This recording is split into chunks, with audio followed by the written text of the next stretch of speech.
Okay, welcome again. We're going to see how you can measure the AC voltage.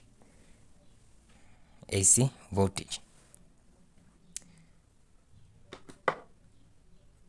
In this multimeter, this area is where you can measure the AC voltage. This here is for DC voltage. We're going to measure the home supply, that is which is around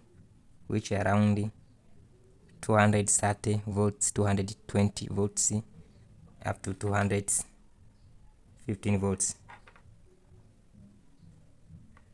We're going to measure it. This is very small units compared to measured amount.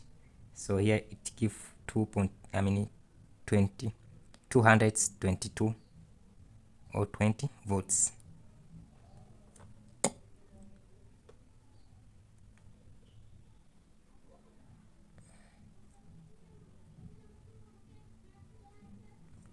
That is home supply.